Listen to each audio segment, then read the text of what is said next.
Buenas tardes a todos y bienvenidos a la Conferencia Internacional de la Carrera de Ingeniería Ambiental de la Facultad de Ciencias y Filosofía de la Universidad Peruana Cayetano Heredia.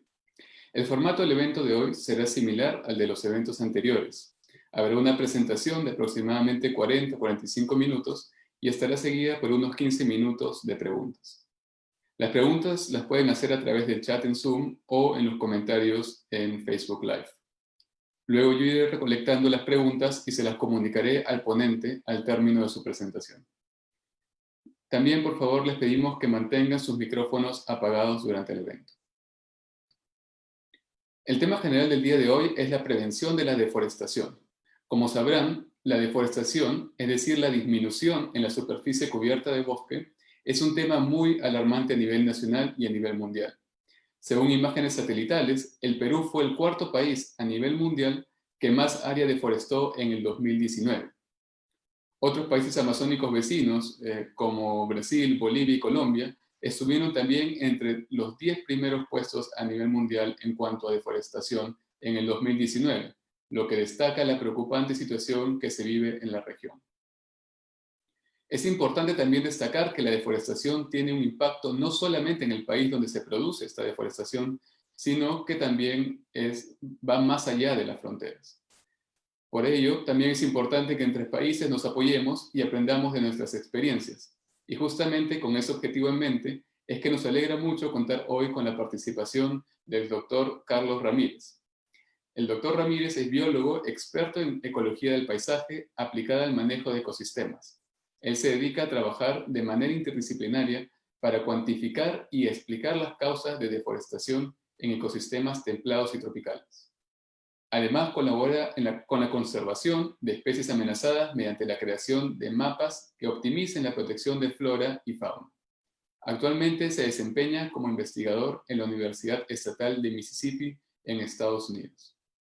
Doctor Ramírez, le agradecemos mucho su participación en este evento. Lo escuchamos.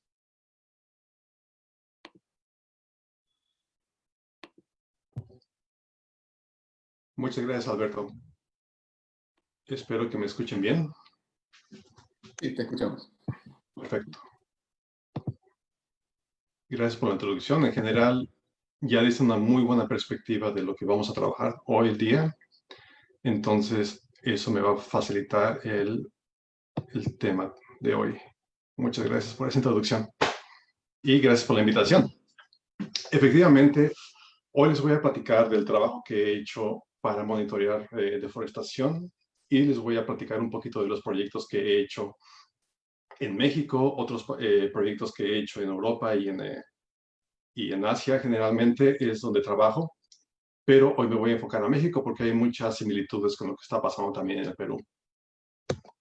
Para empezar, espero que esto funcione. Ustedes que están trabajando o están viendo la presentación en Zoom, les recomiendo que muevan el video de mi video o la ventanilla que tiene mi video a esta zona que está aquí arriba, porque traté de poner todas las diapositivas de tal manera de que esta ventana no infiera en el contenido de las mismas. Bueno, antes de empezar, déjenme contarles que esta presentación me pidieron que la adaptara para los estudiantes, principalmente de ingeniería ambiental, y es por ello que les quiero contar un poco de mi experiencia que yo tuve también cuando era estudiante de biología, en mi caso. Cuando yo era estudiante de biología, casi a la mitad de la carrera más o menos, tuve un viaje muy bonito con algunos de mis compañeros. Nuestro objetivo era conocer los monos aulladores de México, que se distribuyen desde México hasta Sudamérica.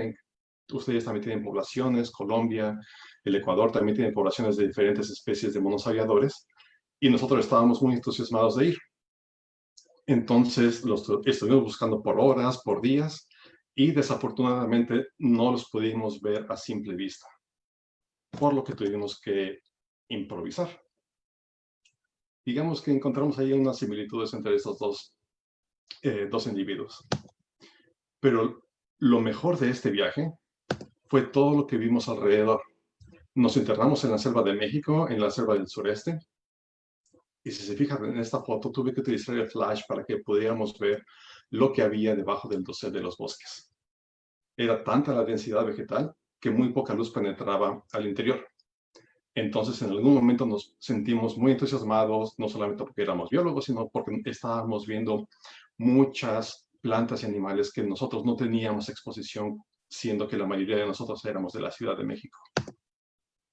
En ese viaje vimos, por ejemplo, estas ranitas minúsculas de algunos milímetros de largo, a pesar de que ya eran adultos. Vimos también nidos de muchas especies de aves, inclusive estas pájaros tejedores, como los que vemos acá. Y en algún momento escuchamos, mas no vimos, los monos aulladores. Entonces empezamos a caminar en la dirección del sonido, estábamos muy entusiasmados, ya se estaba atardeciendo y ese impulso nos seguía todavía a flote, a pesar de que hacía muchísima calor y humedad. Seguíamos caminando porque podíamos encontrarlos. Desafortunadamente, la realidad nos llegó. Tuvimos un golpe de realidad. Esta imagen es muy borrosa. La tomé hace ya muchísimos años con una cámara, mi primera cámara digital. Entonces está muy borrosa y además de que ya estaba haciendo de noche. Pero lo que vimos fue una zona deforestada. Después, unos años después, encontré la zona en la que nosotros estábamos caminando. Y cuando estuvimos en medio de la selva, nosotros estábamos bajo el dosel de los árboles, expuestos a unas condiciones muy diferentes a las que encontramos al salir de ese parche de bosque. Entonces fue muy descorazonador. Ustedes se pueden imaginar cuando estuvimos tan emocionados de toda la biodiversidad que vimos adentro del bosque y de repente encontrarnos, no, está deforestado. Y ese ejemplo se los quería platicar porque es algo que pasa muy comúnmente a nivel global. Si nosotros buscamos indicios de cuántos bosques había en el pasado, podríamos tener una aproximación de este mapa. Si vemos, estaban bastante distribuidos antes de la influencia humana y muchos siglos después hay demasiadas transformaciones a lo largo de todos los continentes. Vemos una Europa completamente transformada, África está siendo devastada, Asia, Norteamérica y por supuesto Sudamérica, a nivel global. Si nosotros le ponemos números a esto, vamos a ver que en los últimos 200 años aproximadamente perdimos el 40% de la cobertura original. Y estas tasas se están acelerando. En los años 90 perdíamos alrededor de 4 millones de hectáreas por cada año. En los años 2000, un incremento del 50%. Perdíamos 6.5 millones de hectáreas cada año. Entonces, esto es preocupante, porque eso nos va a dar paso a que vamos a perder la biodiversidad que teníamos en esos ecosistemas. La deforestación también influye en los cambios climáticos, hidrológicos a nivel local, a nivel regional, promueve la erosión paulatina del suelo, entonces los deseca y por tanto vamos a tener muchas pérdidas económicas de todo el capital natural que estamos perdiendo. Y estos problemas van a seguir acumulándose cada vez más en cuanto perdamos más bosques. Entonces, el día de hoy les quiero platicar un poco de cómo podemos cuantificar la deforestación y evaluar un poco también de mecanismos de prevención de los mismos procesos. Primero, les voy a platicar algunas herramientas que yo espero que se les meta una espinita y que digan, eso yo lo quiero aplicar también. Y luego les voy a contar algunos de los ejemplos con los que yo he trabajado, midiendo el impacto de los precios del café en los bosques y el efecto del pago por servicios ambientales en los bosques. Y después voy a tocar brevemente algunas oportunidades que podrían ustedes utilizar en su país. Vamos a empezar. ¿Cómo medimos la deforestación? Les voy a dar dos opciones. La primera opción es que se junten con sus amigos, otros ingenieros, otros biólogos, otros ingenieros forestales, y ese grupo vaya a todas las propiedades y empiecen a medir directamente cuánto bosque se ha perdido. Aunque eso es muy divertido, pero también extenuante, yo les sugiero también que podemos tener acceso a herramientas que nos permiten hacer la misma evaluación a gran escala sin necesidad de tocar el campo tantas veces. Y eso lo podemos hacer mediante el uso de diferentes imágenes. Aquí les voy a dar un pequeño recordatorio de sus clases de física. Cuando hablaron del espectro electromagnético, ¿se acuerdan de esa parte? Que nosotros, el ojo humano, solamente ve una pequeña porción del espectro electromagnético. No podemos ver el ultravioleta, no podemos ver el infrarrojo, no podemos ver las ondas de radio o las microondas, pero sí podemos ver una pequeñita parte. Pero si nosotros tuviéramos acceso a ver otra parte del espectro, podemos ver cosas que no podemos tener acceso a simple vista. Por ejemplo, utilizando un film infrarrojo, podemos ver características de la vegetación que no son perceptibles al ojo humano. Y siempre que veo este tipo de imágenes, me recuerda mucho a una película que era muy popular en México cuando yo estaba chico, que se llama El Depredador. Este depredador tenía en su máscara, es un ser extraterrestre, un cazador, que tenía una máscara con un aditamento que le permitía cambiar la longitud de onda de toda la energía que estaba siendo reflejada hacia él, para ubicar ciertas características que le permitieran ubicar a sus presas, en este caso a un hombre, a un ser humano. Y tanto como a mí me gustaría tener la misma máscara de depredador, no existe o no la han diseñado, pero sí hay otra serie de herramientas que nos permiten ubicar cuestiones del espectro electromagnético que nosotros no podemos ver. Y cada una de estas herramientas, por ejemplo, cámaras multiespectrales, tenemos cámaras LiDAR, tenemos imágenes hiper y multiespectrales que pueden ser adaptadas a diferentes satélites, pero también lo podemos tener accesible porque podemos adaptar este tipo de cámaras a drones, por ejemplo, que no eran tan comunes cuando yo era joven, o a aviones, lo podemos adaptar a vehículos también en campo, automóviles y demás. Por ejemplo, mucha de la tecnología para reconocer el camino en estos coches autónomos ocupan este tipo de sensores también. Estos sensores nos van a permitir obtener información del terreno o de la superficie que nosotros estemos interesados y conocer el estado de la vegetación, por ejemplo. En aplicaciones para la agricultura, este tipo de herramientas y de técnicas se ocupan para saber cuál es el estado de la vegetación en cuanto a digamos en este sentido, a la productividad. Tenemos que esta parte del terreno, siendo medida por estos sensores, nos da un indicio de que la vegetación es saludable, y en nuestra otra parte del terreno vemos que hay indicios de que la vegetación no es saludable. Podemos ocupar también estas herramientas para otras áreas. Por ejemplo, me imagino que ustedes en ingeniería ambiental trabajan cuestiones de toxicología, de remediación de agua y demás. Podemos ocupar estos sensores también para medir la cantidad, por ejemplo, de clorofila que hay en cuerpos de agua, o la cantidad de residuos de sedimentos que hay en ríos o en cuerpos similares de agua, debido a diferentes factores, por ejemplo, a minería, a irrigación y procesos que desechan muchísimos depósitos en las aguas. En mi caso, yo me enfoco principalmente a conocer cuál es la actividad de cambios de cobertura de uso del suelo, pero principalmente enfocado a los bosques y la deforestación en general. Entonces, este tipo de imágenes nos permiten conocer a gran escala en dónde se está cambiando la cobertura de los terrenos. Por ejemplo, aquí les muestro dos imágenes. Hay 10 años de diferencia entre unas y las otras. Y a simple vista nosotros podemos inmediatamente ver que hay diferencias. Se han hecho nuevos asentamientos humanos, pero utilizando estas imágenes nosotros podemos automatizar la detección de cambios para que sea mucho más rápido, mucho más perceptible, y optimizar la detección de estos cambios.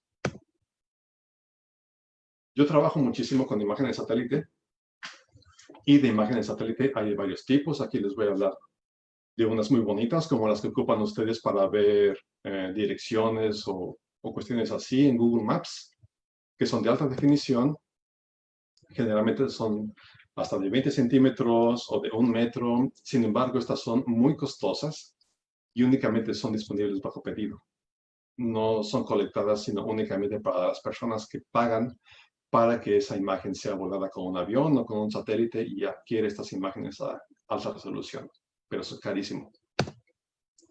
Muchos de los que trabajamos con cuestiones de cambio de uso del suelo preferimos trabajar con imágenes de media resolución, porque podemos obtener imágenes más amplias del terreno. Aquí les presento la Ciudad de México, este monstruo enorme de, concreto, rodeado de algunos volcanes y de algunos cerritos por acá. Y estas van a venir a una resolución media de 10 o 30 metros. Sin embargo, desde hace 10 años o un poco más, los archivos ya están abiertos. Estas imágenes son colectadas continuamente por la NASA, por la Agencia Espacial Europea, y lo colectan alrededor del mundo. Entonces nosotros podemos tener acceso a datos desde hace por lo menos 30 o 40 años hasta nuestras fechas a un costo muy asequible y con una periodicidad muy buena.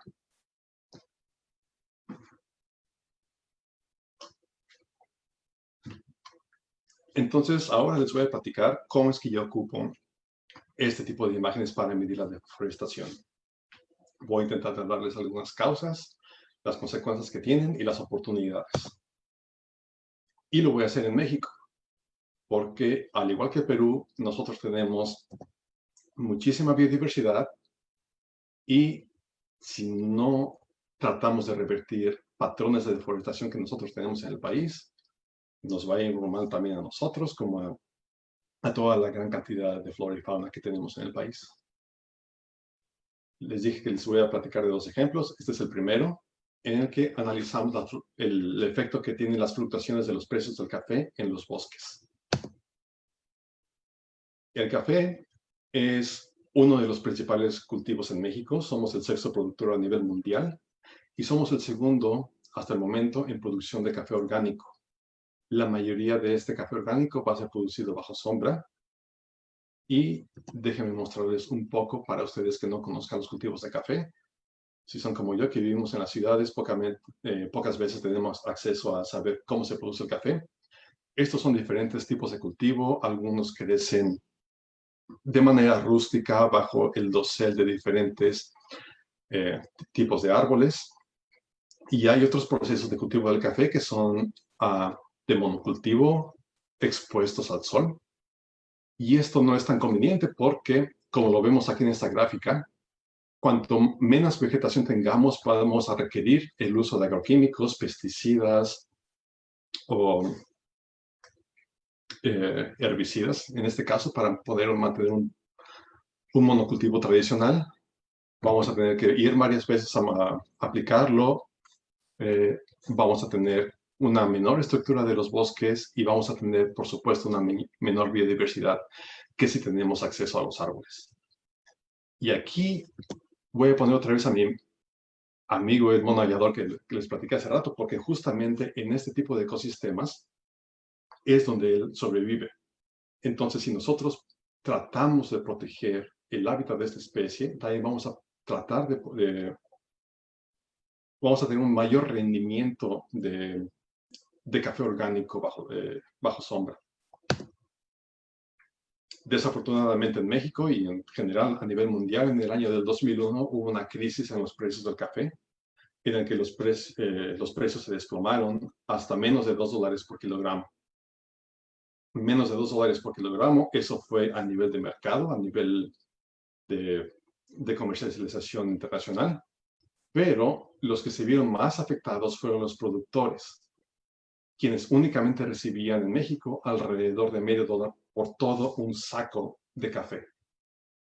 $0.5 por una cantidad de trabajo muy, muy grande, por una cantidad de tiempo que invirtieron, una cantidad de personal, de insumos.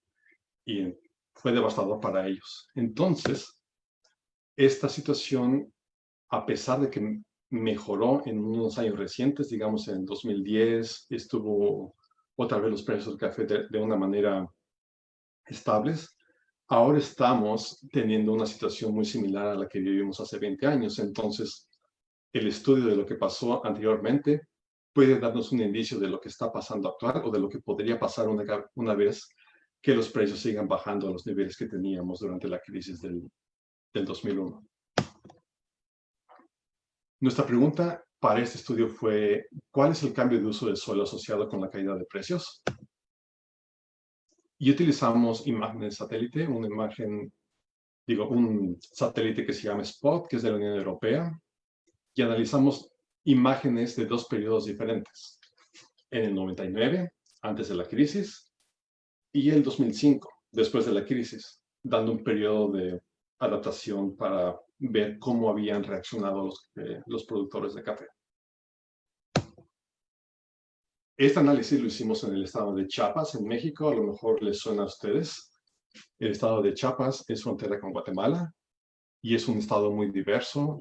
Tiene ecosistemas templados, como el primero que analizamos, que está en la parte norte del estado, donde la vegetación es templada. Tenemos vegetación de pinos y un árbol que le llamamos encinos nosotros, que es el quercus. Y nuestra otra área de estudio, es en la parte baja del estado, ya muy cercana a la costa, muy cerca con Guatemala, en el que si miran la foto aquí, van a ver que la vegetación es muy diferente porque ya es vegetación tropical. Ambas regiones cultivan muy buen café. Entonces nosotros queremos saber qué tan bien están reaccionando los productores a los precios. Estos son nuestros resultados. Aquí les muestro el mapa de Jitotol del lado izquierdo antes y después, y a lo que quiero que pongan atención es al color verde clarito, que es el cultivo de cafetales. Originalmente estaba extendido en algunas regiones aisladas del lugar, pero después de la crisis del café lo que encontramos es que la zona de cafetales le ganó terreno a la vegetación natural. Es decir, que los pobladores de Jitotol probablemente empezaron, tenemos dos escenarios. Una, a remover la cobertura vegetal del café que tenían bajo sombra. Y dos, a cultivar café que está expuesto al sol para tener mayores rendimientos de manera rápida y así poder tener ingresos para compensar la caída de precios. En la otra zona de estudio que teníamos cercana a la costa, la historia fue un tanto diferente. Porque aquí, si se fijan, la zona de cafetales, aquí en verde claro, transicionó a un color verde oscuro que está asociado a la vegetación natural. Es decir, que nosotros estamos viendo un abandono de los cafetales en el cual la vegetación natural, entre comillas, porque en realidad es vegetación secundaria, lo que primero empieza a crecer después del abandono de los cultivos, pero empieza a crecer porque los cafeticultores, al no tener buenos ingresos, decidieron abandonar sus tierras. Platicando con ellos, nos dijeron que muchas de las comunidades que antes se dedicaban al café prefirieron por algunos años abandonar sus tierras e irse a trabajar a las ciudades. Migraron algunos trabajadores también a otras partes del estado o del país, inclusive al extranjero. Y esa fue su estrategia para esta crisis. Viendo los números, no les quiero describir toda esta tabla, pero en Cacahuatán vimos que la vegetación natural incrementó un 73% y los cafetales se redujeron. Y en la otra área de estudio, la vegetación natural disminuyó, dando paso a cafetales. Entonces, estos resultados nos están diciendo que hay amplias y diversas transiciones que posiblemente fueron asociadas a la crisis del café. No lo podemos directamente relacionar porque no tuvimos la fortuna de hacer estudios de campo con las personas que vivían ahí, sino únicamente con algunas personas que nos encontrábamos qué nos indicaban sus experiencias, pero para realmente hacer un análisis de causa y consecuencia tuvimos que hacer una entrevista un poco más formal de las interacciones que tuvimos con los campesinos. En Cacahuatán vimos que la regeneración de la vegetación estaba dando pie gracias a un abandono de la agricultura, y en Jitotol, al contrario, la agricultura y principalmente el café se estaba incentificando principalmente para tener cultivos de café bajo el sol. Ahora, quizá ustedes se pregunten, ¿hay algunas alternativas? Sí, sí las hay. Difíciles, pero sí las hay. Una de las que hemos visto, no solamente yo, sino las personas que son expertas en cuestiones sociales, en cuestiones de agronomía, ven que la organización de cafeicultores en cooperativas puede minimizar los intermediarios y de esa manera en que los $2 que están a nivel de mercado realmente sean los $2 que le están llegando al productor. Y el productor no se limite únicamente a producir sacos de café cuyos precios van a ser muy, muy por debajo de lo que es un producto terminado. Hay algunas certificaciones que funcionan, otras que no, pero en general, atendiendo a la certificación de comercio justo o de café orgánico, puede ser algún incentivo bueno para revertir el impacto en los productores. Y también investigaciones recientes han visto que la diversificación en las propiedades de estos agricultores puede ser benéfica para ellos. Es decir, no pongan todos los huevos en una canasta, sino que tengan diferentes oportunidades para que cuando una de las porciones de sus ingresos se vea afectada, puedan tener otras opciones para ellos. Y por supuesto, esto debe ser contextualizado para cada zona. Lo mismo que funciona en una comunidad, no lo va a hacer para la otra. Y quizá también pudiéramos estar hablando de incentivos económicos que les permitieran tener precisamente esta diversificación de usos, principalmente para aquellos productores que hagan sus cultivos bajo sombra. Y eso me da pie al segundo ejemplo que les quiero platicar el día de hoy, que es medir la efectividad de incentivos que prevengan la deforestación.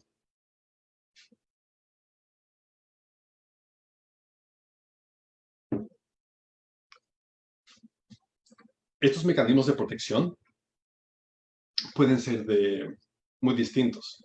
Los hay formales, que ya están reconocidos, que nosotros los conocemos como las áreas naturales protegidas, que generalmente son administradas por el Estado, y no solamente administradas, en muchos casos también son los poseedores de estos terrenos, es el Estado. Pero también hay una nueva vertiente que ha surgido en las últimas 2 décadas, que es el pago por servicios ambientales para proteger no solamente las cuestiones públicas, sino también la propiedad privada. Y seguramente a algunos les suenan los mecanismos RED, que son parte de estos mecanismos también.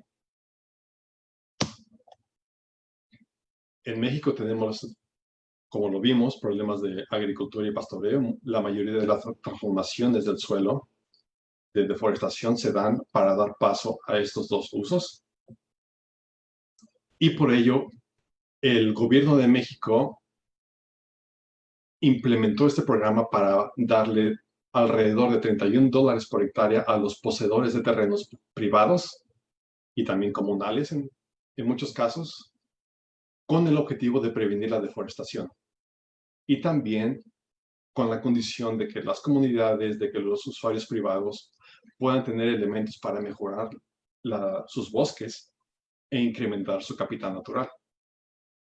Con el objetivo también de este programa, que es de mejorar el estilo de vida y el sustento de las comunidades que tienen acceso a bosques. Como les conté, en México tenemos muchísimas problemas de deforestación, y por ello, en el año del 2003 formalmente empezó el programa de pago por servicios ambientales, que originalmente se enfocaba a los servicios hidrológicos, es decir, se les pagaba estos $31 por hectárea a las personas que tenían bosque para que el agua pudiera ser captada no solamente en cantidad, sino también en calidad, y que eso beneficiara a todos los usuarios del agua cuenca abajo.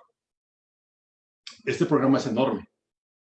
Para el año del 2010, alrededor de 2.3 millones de hectáreas fueron beneficiadas por el programa, y esto es aproximadamente 1% del territorio.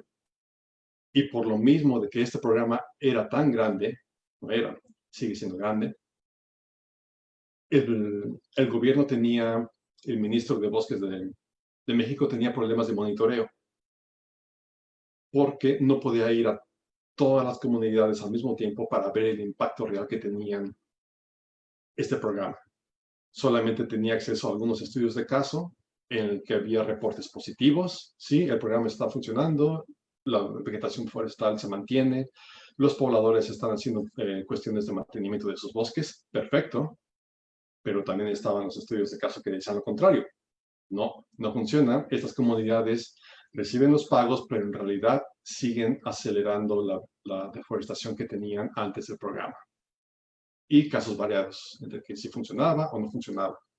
Entonces nosotros decidimos hacer esta cuantificación de manera externa.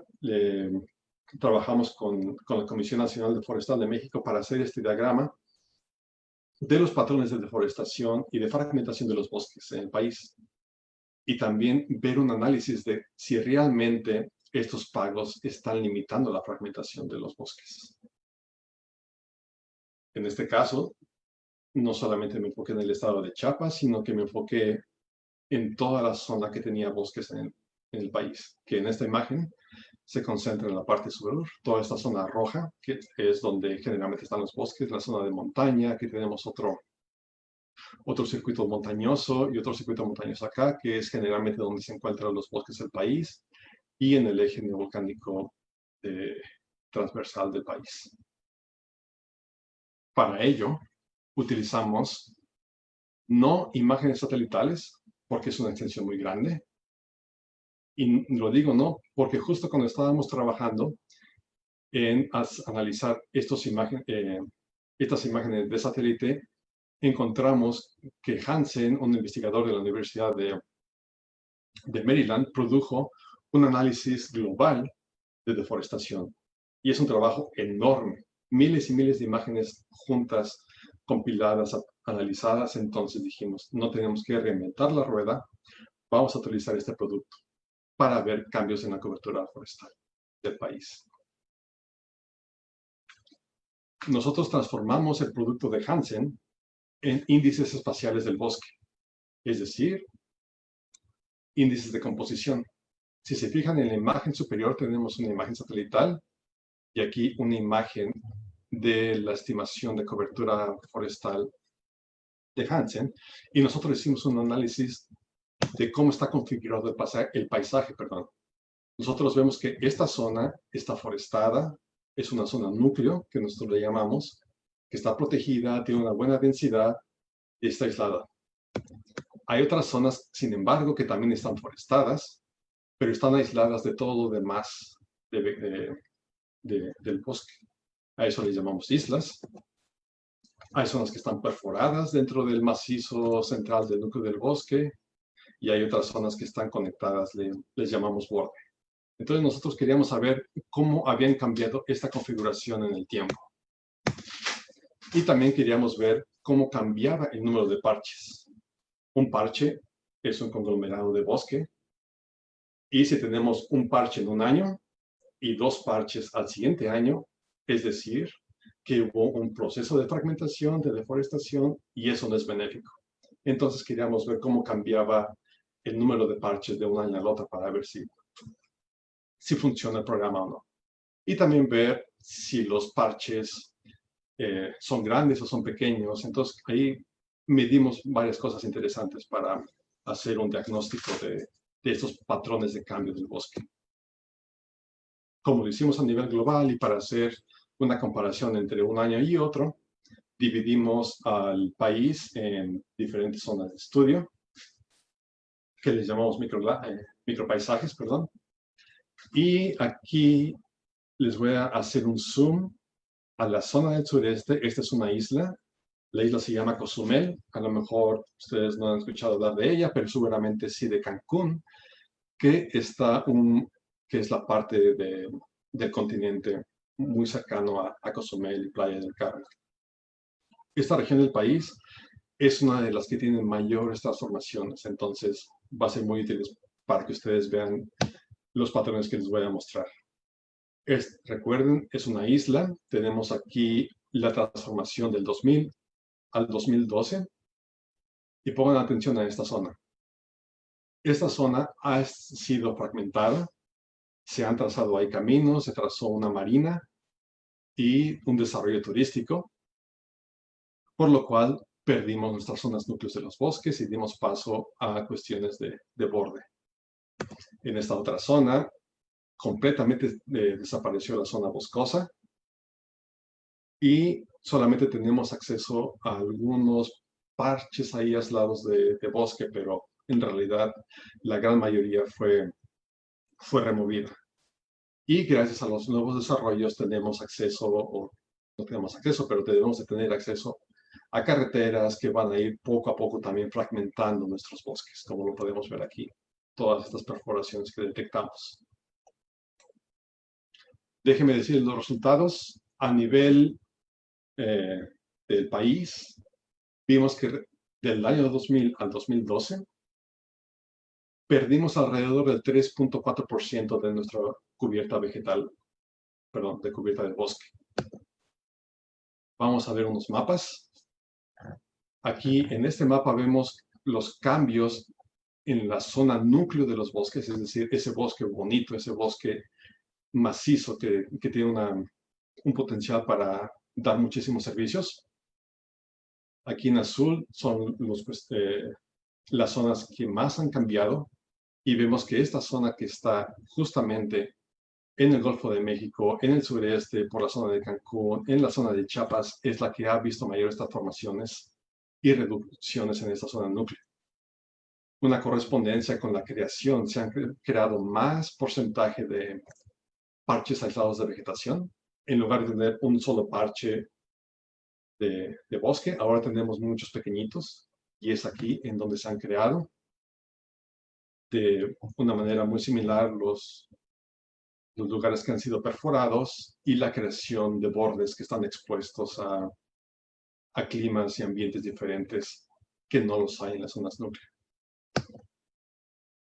Déjenme decirles los números. Vamos a ver aquí en el año 2000 al 2012, la zona núcleo se redujo en un 9, casi un 10% de lo que había originalmente en solo 12 años.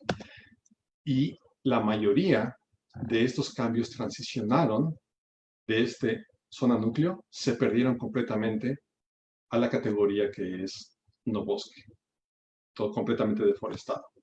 Y en algunas proporciones más pequeñas, cambiaron a una perforación o una zona de borde en la que eventualmente hay más contacto con el exterior y por lo tanto va a haber una mayor degradación de esas tierras. Esos parchecitos aislados que nosotros veíamos en el año 2000, la gran mayoría para el año 2012 se perdieron. Eran tan pequeños que no soportaron la presión de los agentes externos, por lo cual desaparecieron. Si nosotros ahora vemos cuáles son los tipos de vegetación que se han perdido más, aquí en el lado izquierdo yo les presento los principales tipos de vegetación, los principales tipos de bosque que tenemos en el país, como de pinos, de encinos, de coníferas y demás. Y del lado inferior, los cambios que han representado en cuanto a esta configuración de los bosques. Es mucha información, les voy a ayudar. Vamos a empezar a ver que la vegetación tropical, que nosotros le decimos selva alta, bosques de selva alta, fueron los que más han perdido vegetación del núcleo de los bosques. La vegetación mediana, nosotros le decimos la selva mediana,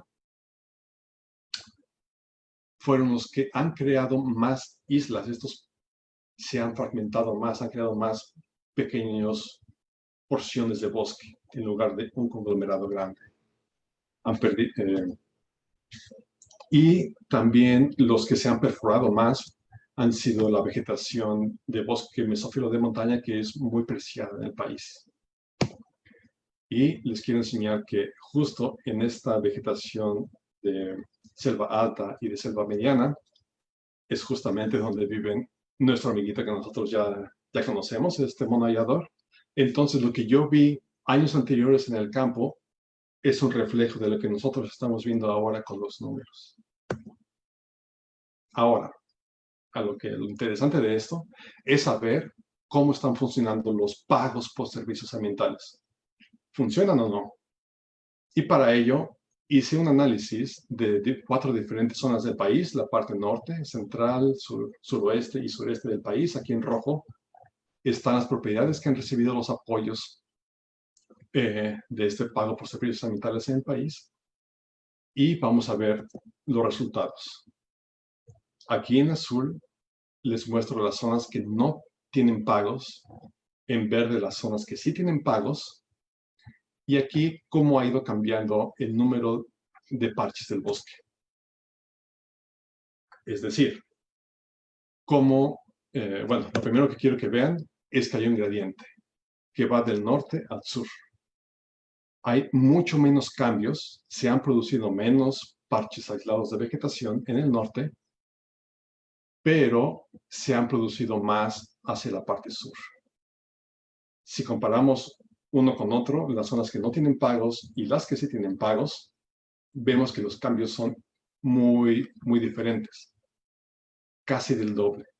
En la ausencia de pagos, nosotros esperaríamos que también las áreas que están recibiendo pagos por el momento hubiesen creado el mismo número de parches que estas otras zonas. Vamos a ver otras categorías. Las áreas que han perdido, el área de deforestación también es más grande generalmente en áreas que no tienen pagos que en las áreas que sí los tienen. Y el cambio de vegetación núcleo de los bosques ha sido el doble, la pérdida ha sido el doble en las áreas que no tienen pagos que las que sí tienen pagos. Por lo tanto, lo que vemos aquí es que efectivamente los pagos han funcionado, pero funcionan más en la parte sur que en la del norte, en donde la comparativa entre pago y no pago es mínima. Y además, no hay tantos cambios en los bosques. Por curiosidad, queríamos saber también cómo es que funcionan estos métodos nuevos de protección de los bosques comparado con métodos tradicionales de protección de los bosques. Es decir, comparar las áreas que reciben pagos con áreas naturales protegidas y ver cómo se comparan unos con los otros. Aquí les muestro en color azul las áreas naturales protegidas y en color verde las áreas privadas que tienen pagos por servicios ambientales. En este recuadro que estamos aquí viendo, vemos que en cuanto al cambio de las diferentes categorías de fragmentación del bosque, ambos mecanismos son comparables. Tienen muy semejante, los cambios registrados son muy semejantes uno con respecto al otro. Es decir, que están funcionando al mismo nivel. Entonces, en resumen, la deforestación que vimos en el país es del 3%. La mayoría de lo que perdimos es bosque de interior. Hemos visto que hay mayores tasas de cambio en el sureste y en los bosques tropicales. Y estos pagos han reducido, mas no eliminado, la fragmentación de los bosques. Y estos cambios son similares con áreas naturales protegidas. Por lo tanto, nosotros estamos viendo oportunidades para refocalizar los fondos hacia el sur del país, en donde sí funcionan y en donde los cambios son más drásticos. Nosotros también vemos que puede haber una sinergia entre métodos tradicionales y métodos innovativos, como los pagos por servicios ambientales, y oportunidades para hacer pagos diferenciados en aquellas zonas que estén más en riesgo. Es decir, aquellos que vean no con buenos ojos el nivel de ingresos que pueden tener tener mediante los pagos por servicios. Ahora, ya que encontramos espacialmente cuáles son las zonas conflictivas, ahora sí podemos ir a hacer entrevistas que no podemos hacer a nivel nacional, pero sí ahora ya ubicamos cuáles son las áreas conflictivas, entonces podemos saber cuál es la eficiencia a nivel social de este programa y conocer a detalle estas problemáticas.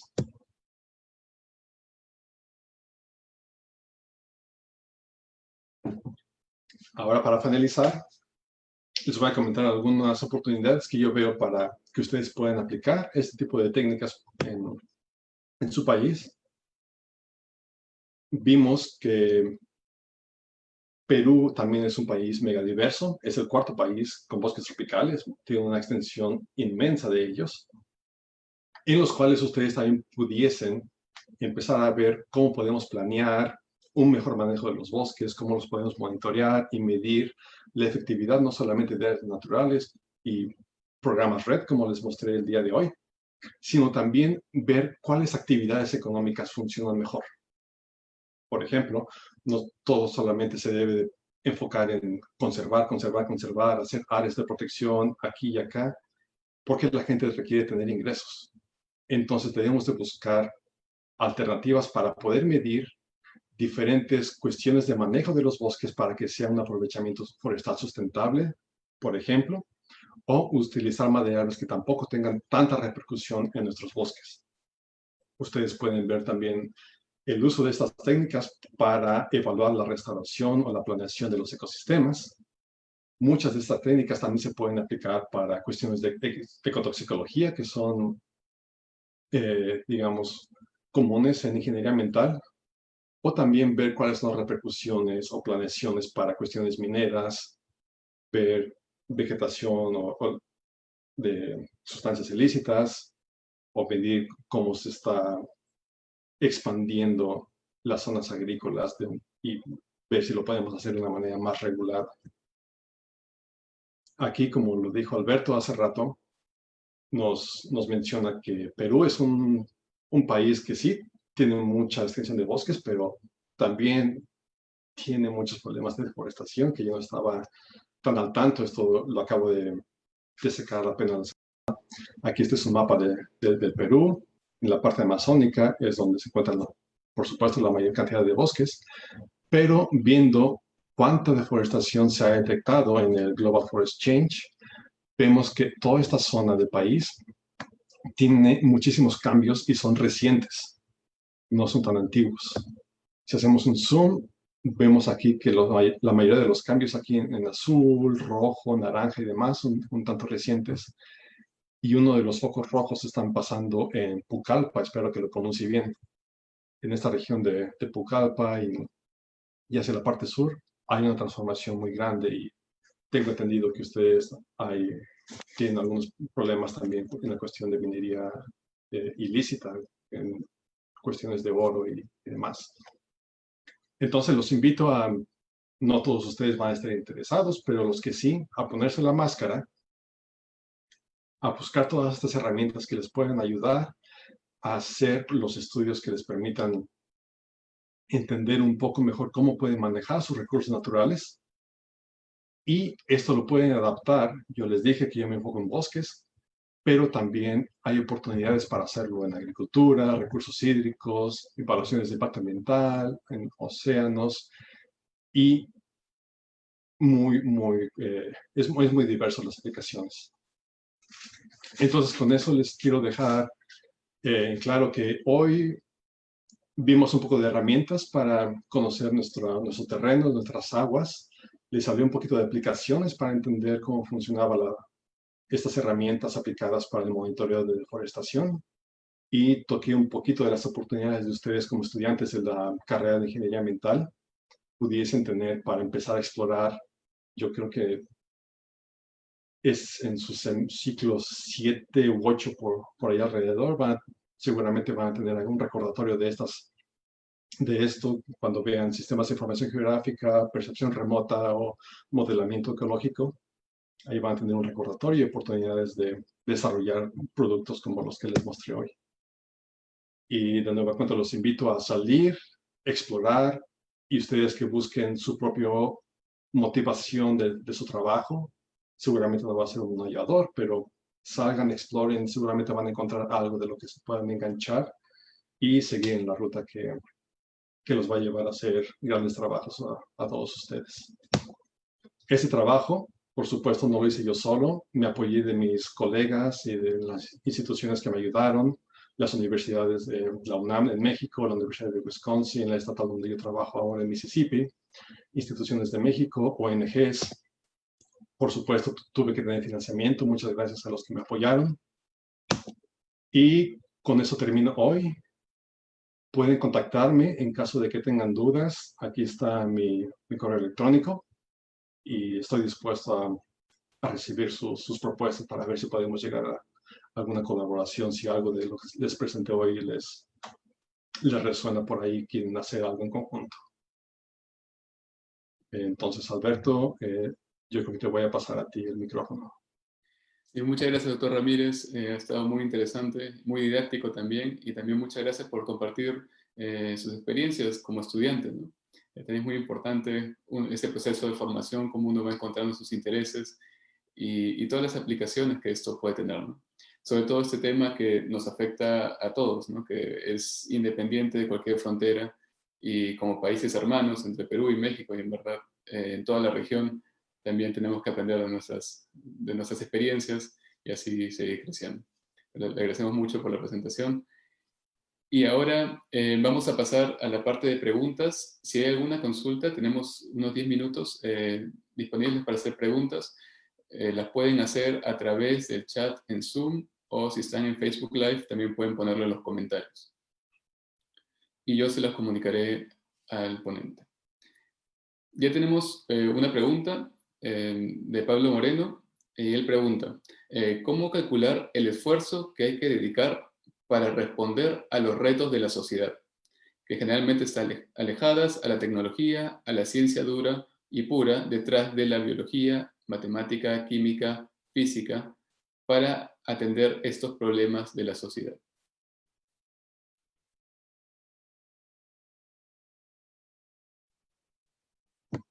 Esa es una pregunta muy amplia y en primera yo no soy sociólogo, no tengo un background de cuestiones sociales, entonces mi aproximación a las comunidades locales es menor, pero lo que sí, lo que sí funciona es cuando ustedes adaptan la tecnología, cuando adaptan los métodos a las comunidades con las que estamos trabajando, se les explica no solamente como desde la parte de arriba, sino que se empieza a trabajar desde la parte de abajo, con comunidades, desde ellos, de su perspectiva, para saber cuáles son sus requerimientos, cuáles son sus visiones y percepciones, y de esa manera trabajar en conjunto para hacer cuestiones más a nivel local. A nivel federal, sí se tienen que hacer decisiones, pero lo mejor siempre es trabajar desde abajo, trabajar desde las comunidades, porque son los que van a tener más repercusión directa de lo que nosotros, de los objetivos generales que tengamos. Y en esta presentación usted nos presentó un caso muy interesante sobre el café, que bueno, que en parte a raíz de un problema económico, ¿no? De la caída de los precios del café. Y bueno, la situación en la que nos encontramos actualmente, que la economía no le está yendo muy bien a causa de la pandemia, y en esa necesidad de reactivar la economía y de conseguir ingresos rápidos, ¿cree que puede haber algún tipo de paralelo entre lo que ocurrió en México en esos cultivos que usted vio y lo que podría ocurrir ahora, ya tal vez en una escala mayor y también con otros cultivos? Sí, y lo que me he enterado es de que muchos de los cultivos ahora se han perdido. Es decir, mucho de,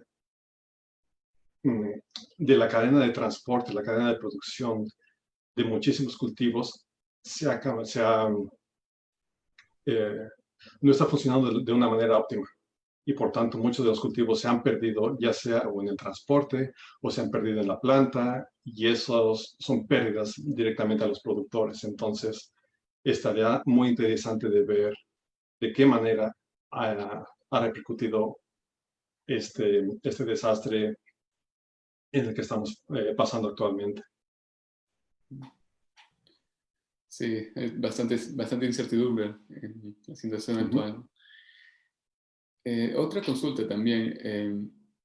Respecto a las bases de datos, por ejemplo, que usted mencionó que hay muchas instituciones que dan acceso a bases de datos gratuitas, por ejemplo. Para los alumnos de ingeniería ambiental o los estudiantes que estén interesados en el tema, por ejemplo, qué instituciones recomendaría revisar y qué es lo que necesitarían para poder trabajar con este tipo de herramientas? En este caso, para utilizar imágenes de satélite, se puede meter cualquier persona, y especialmente los que trabajan para cuestiones educativas, se pueden meter a la página de la NASA. La NASA tiene, está el NASA Global Facility Database, que es una de las herramientas. Si quieren, les paso el link después, pero es muy fácil de encontrar en Google. Ustedes únicamente ponen acceso a imágenes de satélite, crean una cuenta de manera institucional, se la van a aprobar dentro de una semana o menos, y van a tener acceso a ocupar todas las imágenes de la NASA. La gran mayoría de la NASA están abiertas. Pero en los últimos 8 años aproximadamente, muchas de las imágenes de la NASA también están pasando a una herramienta de software libre que se llama Google Earth Engine. En Google Earth Engine, ustedes pueden no solamente bajar imágenes, sino procesarlas sin que ustedes tengan que utilizar su máquina. Es decir, todo el procesamiento de las imágenes se hace en la nube. Ustedes pueden hacer evaluaciones de deforestación, de la calidad de la vegetación y demás. Tienen que saber programar, entonces les recomiendo muchísimo empezarse a meter con cuestiones de programación desde tempranamente en su carrera, porque si quieren hacerlo después va a ser un poquito más difícil meterse. En mi caso, yo empecé a programar más recientemente y yo me hubiera beneficiado si hubiese tenido cuestiones prácticas de programación durante la carrera, que en ese entonces no era disponible, pero hay herramientas muy fáciles, muy didácticas también para aprenderlas con tutoriales online y demás. Excelente. Tenemos una pregunta de Elizabeth Chávez de la Cruz. Ella pregunta, ¿por qué la deforestación y la pérdida de especies abren la puerta a nuevas enfermedades? Primeramente, estamos cambiando la dinámica que hay dentro de los bosques. Digamos que nosotros tenemos cierto conjunto de especies en un bosque. Cuando nosotros abrimos, fragmentamos, nosotros cambiamos el hábitat de esas especies. Entonces, unas especies van a incrementarse porque están adaptadas a cuestiones más agresivas, más agrestes. Otras especies van a disminuir. Vamos a empezar a tener contacto entre las especies. Es decir, antes las especies ya no pueden sobrevivir en ciertas zonas, se tienen que mover, incursionar en otras zonas. Por ejemplo, ahora tenemos conflictos con mapaches. Aquí en Estados Unidos tenemos conflictos con osos, tenemos conflictos con depredadores o con otros roedores. Entonces, la deforestación promueve más estas interacciones, estos flujos, los cambios en el número de las especies, y eso influye a que tengamos también más acceso a las enfermedades propias de los animales, que es una de las teorías de las cuales ahora tenemos problemas con el COVID, es porque ahora estamos incursionando demasiado al territorio que originalmente era ocupado por especies nativas, especies salvajes, y entonces tenemos un mayor acceso al intercambio de enfermedades entre las especies. Y una consulta respecto a un tema un poco distinto, pero que también usted mencionó en el caso del café, diferentes tipos de cultivo, ¿no? Tenía ahí también el monocultivo y el policultivo. ¿Me puede explicar cuál es la diferencia y cómo afecta eso en la productividad o también en el medio ambiente? Sí, no, no soy muy bueno en el café, pero lo que entiendo es que cuando ustedes tienen un cultivo bajo sol, no hay tanta luz que penetre en, en la cubierta que tenemos, que está proveyendo de sombra, por eso se le dice de sombra. Entonces el café que está abajo recibe una menor cantidad de luz y por ende el café crece de una manera más lenta. Y al tener un crecimiento más lento, la, los, las sustancias que le dan un sabor, una calidad mejor al café, de alguna manera, digamos que se acumulan. Entonces la calidad del café mejora y no vamos a tener tanto rendimiento como lo tenemos a cultivo expuesto.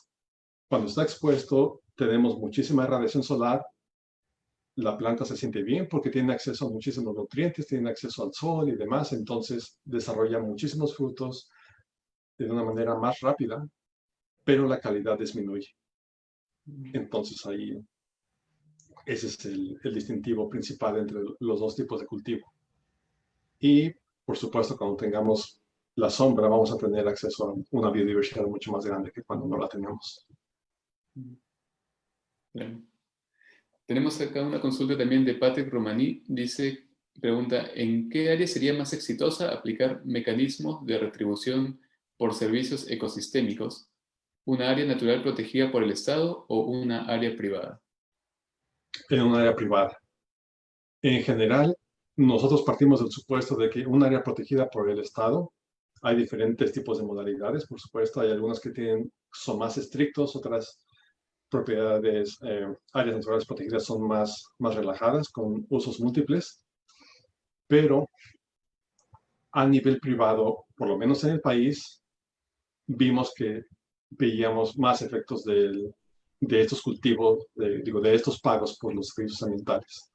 A nivel eh, de gobierno, digamos que estas ya tienen su propio sistema de protección. Entonces, si nosotros tenemos recursos limitados y esta parte ya tiene sus propios recursos, entonces canalizarlos, el excedente u otro tipo de recursos a las zonas privadas, porque también ellos están proveyendo de, de beneficios para todos. Muchas gracias. A ver si hay alguna pregunta más. Podríamos tener una última pregunta.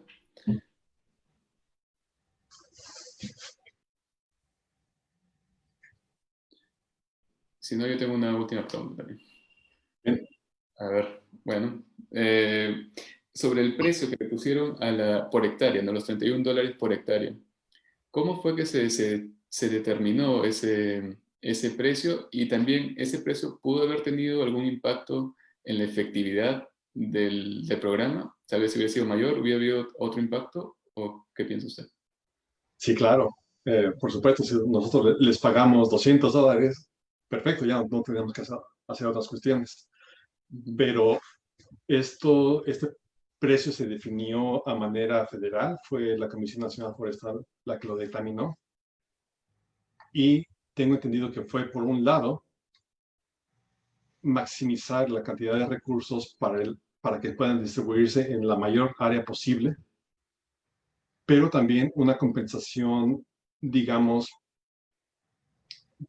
propia o justa para que los productores tuvieran un salario por las actividades de mejoramiento de los bosques. Porque no solamente es mantener la cobertura vegetal, sino cuando tenemos el contrato de pago por servicios, también tiene que haber ciertas obras para mejorar la condición de los bosques. Se tienen que trazar caminos, cortafuegos, se tiene que remover cierta vegetación que sea propensa para los incendios. Si hay vegetación enferma, se tiene que remover. Entonces ahí tiene que tener un manejo de cierto tipo los bosques para que puedan tener esos beneficios. Entonces, yo creo que también se puso en cálculo el salario de las personas que tenían que hacer este tipo de actividades para que pudiesen ser de una manera, compensados de una manera óptima o por lo menos mínima para esos trabajos. Entonces ese fue otro criterio, ya digamos que sí, Si tuviéramos recursos ilimitados, por supuesto que las personas tendrían que disminuir y dedicarse a vender los servicios ambientales que están produciendo. Claro. Bueno, tenemos a ver, una última pregunta de la audiencia y ya con esto terminamos. Miluska Ordóñez pregunta, ¿hay experiencias de pagos por servicios ecosistémicos en áreas comunitarias? Sí, sí las hay. De hecho, en México no estoy seguro del porcentaje, ahorita no lo tengo en mente, pero una buena proporción, me atrevería a decir que por lo menos el 30% de los bosques del país están en manos de zonas comunitarias. Tenemos algo que les llamamos nosotros ejidos y comunidades indígenas, y son ellas las que también tienen sus terrenos, y ellos también pueden aplicar al pago por servicios ambientales. De hecho, tenemos muchísimas comunidades que lo hacen, y entonces estos pagos que ellos reciben se distribuyen de manera interior, es decir, que ellos deciden cómo van a distribuir sus recursos. Y efectivamente nosotros creemos que muchos de estas áreas comunidades, digo, de estas áreas comunes o de las comunidades de recursos, que tienen recursos, perdón, administran un tanto mejor los recursos, en parte porque no solamente la decisión está en una persona, sino que la decisión está en parte también de la comunidad. Entonces, lo que se hace en el bosque se decide no solamente una persona, sino muchos, y entonces los cambios en la misma tienen hemos visto que en muchos casos es menor a las cuestiones privadas en los que un individuo hace la decisión de sí, voy a deforestar. Bueno, muchas gracias, doctor Ramírez. Le agradecemos nuevamente muchísimo por su participación y bueno, por todo lo que nos ha comunicado, por todas sus experiencias. Y bueno, esperemos que esta comunicación siga y sigamos ahí cooperando entre países hermanos, ¿no? Claro que sí, mándenme correos, como les dije anteriormente, estoy abierto a escuchar sus propuestas y ver si podemos colaborar. Ahora que estoy preparando las diapositivas para el Perú, me di cuenta de que hay bastantes oportunidades de trabajo. Entonces, si ustedes deciden desarrollar algo, invítenme. Sí, muchas gracias. Y como Perfecto. dices, tenemos acá bastante para trabajar, así que Ujú. también ese es un llamado también a los alumnos para que, como han escuchado ahora en la presentación, hay muchos datos que son de acceso público, son gratuitos, y como nos comentaba también el doctor Ramírez, también hay plataformas, por ejemplo el de Google que se mencionó, que se podrían utilizar también para que nosotros hagamos nuestros análisis. Entonces todo esto, la ventaja de ahora que todo es virtual también es de que bueno, tenemos acceso a muchas cosas y hay que aprovechar también eso, ¿no? Entonces, bueno, con eso vamos concluyendo la sesión de hoy. Les agradecemos mucho su participación. En 2 semanas nos volvemos a reunir para otro webinar que va a contar con la participación de un científico de Costa Rica. Él nos va a contar sobre la bioeconomía y la economía circular. Que también son unos conceptos muy importantes en todo lo que tiene que ver con la conservación del medio ambiente. Entonces los invitamos y los esperamos ahí el 4 de agosto. Muchos saludos y hasta la próxima.